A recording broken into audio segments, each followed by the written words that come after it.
नमस्कार प्रिय दर्शक बंधुरा आजकेर ब्लग हयतो थामलेन देखे नितान्तই साधारण मने होते पारे कारण এই ব্লগটি 12311 हावड़ा कालका नेताजी एक्सप्रेसের একটা সাধারণ ট্রেন ব্লগ কিন্তু আমার কাছে এই ট্রেন ব্লগটি খুবই নস্টালজিক কারণ আমি জীবনে प्रथम যখন एक्सप्रेस ट्रेने করে পশ্চিমবঙ্গের বাইরে গেছিলাম আমার পড়ার জন্য আমি যখন আইআইটি কানপুর গেছিলাম তখন এই ট্রেনে করেই গেছিলাম তো হাওড়া থেকে যে সমস্ত ট্রেন প্রত্যহ ছেড়ে যায় তার মধ্যে এই ট্রেনটি একটি এবং আগে এটি কালকা মেল নামে পরিচিত ছিল তো দর্শক বন্ধুরা নিশ্চয়ই জানেন মেল মানে হচ্ছে যেগুলো আর কি আগে ডাক পরিবহন করত অর্থাৎ ইন্ডিয়ান পোস্টের ডাক নিয়ে যেত যেগুলো সেগুলোই মেল ট্রেন নামে পরিচিত ছিল বাকিরা এক্সপ্রেস তো বর্তমানে তো সেই ব্যবস্থা এখন নেই তো বর্তমানে এটি কালকা মেল থেকে নেতাজি এক্সপ্রেস নামে পরিচিত এবং তখন এটি সন্ধ্যে 7:40 হাওড়া থেকে ছাড়তো এখন রাত 9:50 ছাড়ে তো হাওড়া থেকে কালকা যাওয়ার জন্যই প্রথম এই ট্রেনে আমি জার্নি করছি কারণ এর আগে আমি এটিতে করে কানপুর পর্যন্তই গেছি তো আমার কাছে এই ট্রেন যাত্রাটি খুবই স্পেশাল এবং নস্টালজিক কারণ আমার অতি পরিচিত স্টেশন পুরনো কানপুরের উপর দিয়ে এটি যায় তো যাই হোক ইন্ট্রোডাকশন দীর্ঘায়িত করব না ট্রেন জার্নির এই ব্লগে তুলে ধরছি হাওড়া দিল্লি পর্যন্ত চলা অর্থাৎ হাওড়া থেকে দিল্লি পর্যন্ত চলা একটি ট্রেন এবং এটি কালকাও যায় এবং কালকা কেন আমাদের কাছে জনপ্রিয় এবং পরিচিত কারণ এখান থেকে আমরা সিমলা যাই সিমলাও দার্জিলিংয়ের পরেই একটি শৈল শহর যেটি ভ্রমণপ্রিয় বাঙালিদের কাছে খুবই জনপ্রিয় তো যথা নির্ধারিত সময় আমাদের ট্রেনটি ছেড়ে দিয়েছিল তো এই হাওড়া কালকা নেতাজি এক্সপ্রেস ট্রেনটি টোটাল 1900 কিলোমিটারের উপর ট্রাভেল করে এবং প্রথমে পশ্চিমবঙ্গ ঝাড়খণ্ড বিহার উত্তরপ্রদেশ এবং দিল্লি হয়ে এটি হরিয়ানার কালকা পর্যন্ত যায় এবং 29 ঘন্টা সময় লাগে ট্রেনটি যেতে এবং ট্রেনটিতে 38টা স্টপেজ আছে এবং ট্রেনটির মধ্যে স্লিপার 3AC 2AC এই কোচগুলি বর্তমান এবং এই ট্রেনটি এখনও LHB যে লাল রঙের রেকগুলো হয়েছে সেটা এখনও চালায় না অর্থাৎ পুরনো যে রেকগুলো সেগুলোই এখনও চলছে এই পুরনো রেকও ইন্ডিয়ান রেলওয়েতে ধীরে ধীরে অ্যাবলিশ হচ্ছে কিছু ট্রেনেই এখন পাওয়া যায় তার মধ্যেই কালকা মেল অর্থাৎ নেতাজি এক্সপ্রেস এখনও পুরনো রেক চালাচ্ছে তো দেখতে দেখতে আমাদের ট্রেন তার প্রথম স্টপেজ বর্ধমান জংশন এসে এবং পেরিয়েও গেল এবং যেহেতু রাত হয়ে যাচ্ছিল তো আমি সেদিন তাড়াতাড়ি ঘুমিয়ে পড়েছিলাম বর্ধমান পেরোনোর পরই তাই মাঝের স্টেশনগুলো আর দেখাতে পারিনি তো তারপর হঠাৎ করে যখন ঘুম ভাঙলো তখন train Dehri on soon station ঢুকছে তো এখানে সোন নদীর ওপর একটা বাঁধ আছে তো সেই দৃশ্য এখন তুলে ধরছি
তো তারপর দেখতে দেখতে আমাদের ট্রেন মোগলসরাই জংশন স্টেশনে পৌঁছেছিল এই মোগলসরাই স্টেশনের বর্তমান নাম পণ্ডিত দীনদয়াল উপাধ্যায় এখানে ট্রেন মোটামুটি রাইট টাইমেই ঢুকেছিল এবং এখানে জল ভরা হয় এবং ক্লিনিংয়েরও কাজ করা হয়।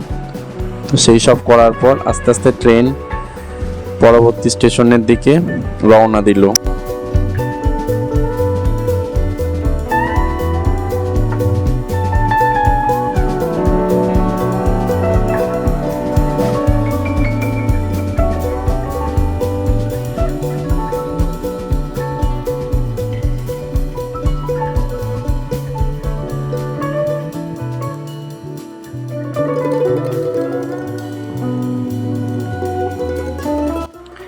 এর পরবর্তী স্টেশন ছিল মির্জাপুর, যেটি নেট ওয়েব সিরিজের জন্য বর্তমানে খুবই জনপ্রিয়। সেই স্টেশনটা আমরা পেরোলাম, মির্জাপুর। সবাই এখানে নেমে ছবি তুলছিল এবং মির্জাপুর লেখাটা খুঁজছিল।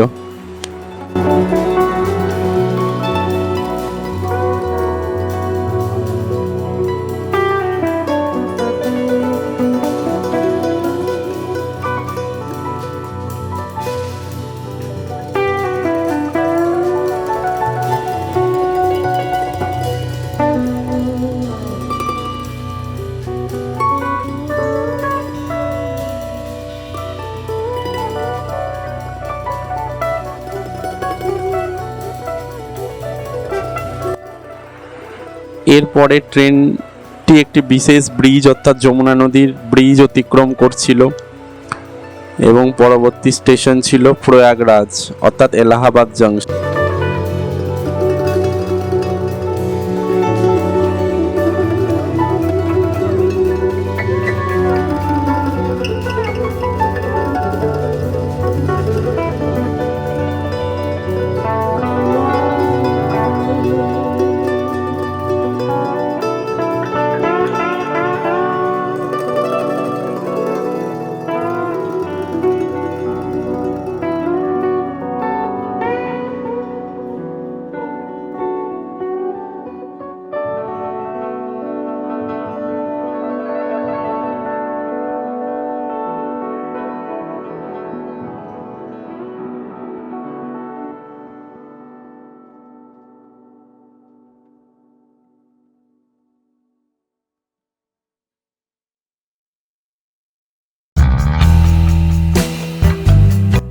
তো এরপর আমাদের ট্রেন অন টাইমে প্রয়াগরাজ অর্থাৎ এলাহাবাদ জংশন পৌঁছে গেছিল।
এরপর আমাদের ট্রেন এই রুটের অন্যতম ব্যস্ততম একটি স্টেশন কানপুর সেন্ট্রালে পৌঁছেছিল।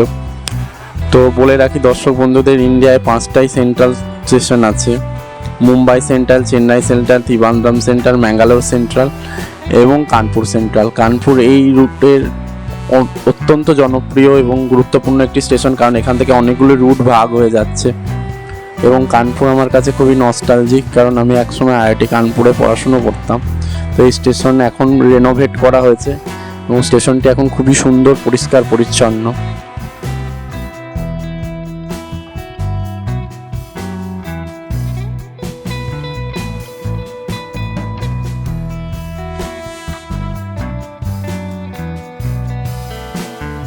তো এখানে দর্শক বন্ধুদের বলবো, আমার কামরাটা একদম পিছনের দিকে থাকায় পুরো প্ল্যাটফর্মটা কভার করছে, এবং যেহেতু এটা আমার নস্টালজিক একটা স্টেশন, তাই আমি এই স্টেশনের পুরোটাই দেখালাম। যখন স্টেশনটা ছেড়ে যাচ্ছিল, তা অনেক স্মৃতি আমার মনের মধ্যে ভেসে উঠছিল, এবং আমি দরজায় দাঁড়িয়ে দাঁড়িয়ে দেখছিলাম স্টেশনটাকে, এবং পুরনো একটু স্মৃতিচারণাও হয়ে গেল। তো আমাদের জীবন যেমন এগিয়ে যায়, সেরকম ট্রেনও এগিয়ে যেতে লাগলো পরবর্তী স্টেশনের দিকে।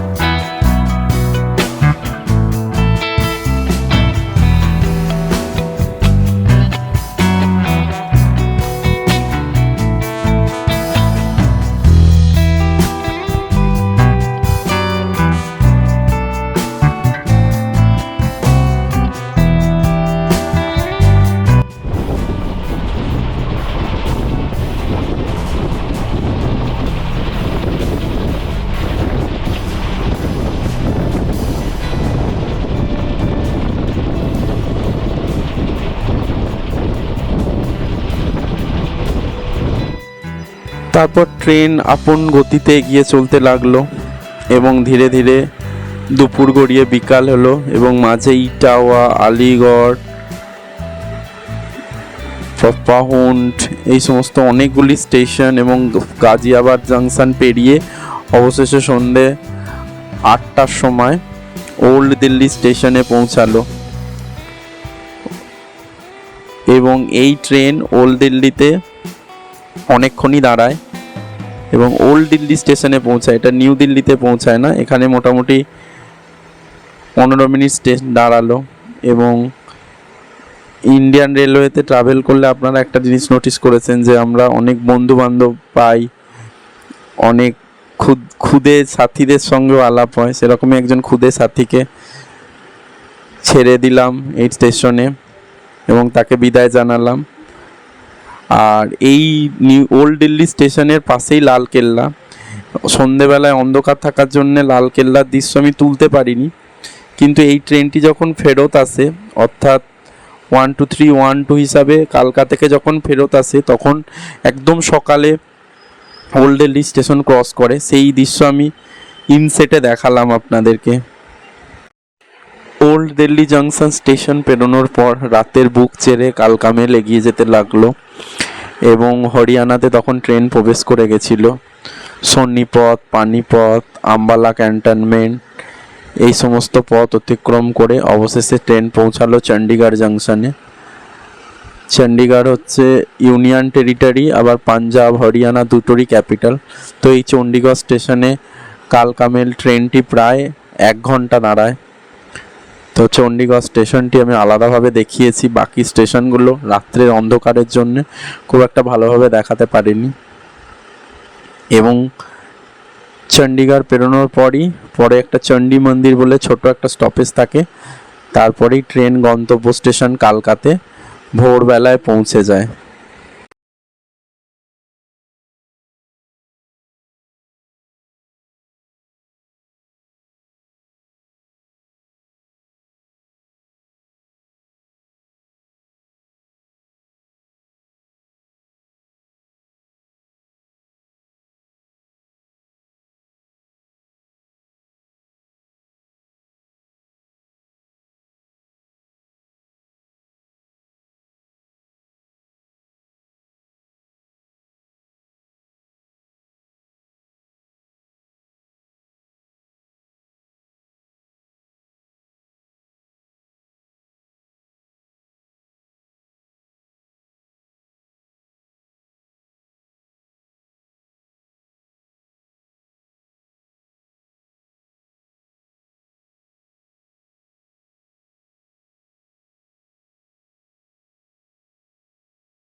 তো দর্শক বন্ধুদের উদ্দেশ্যে এই ট্রেনের ভাড়াগুলি বলে রাখি।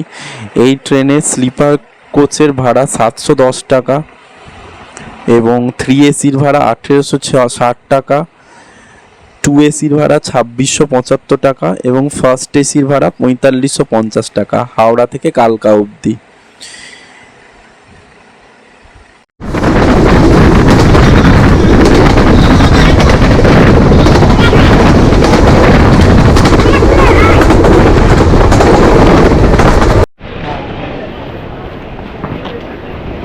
অবশেষে আমরা এসে পৌঁছেছি কালকা স্টেশনে।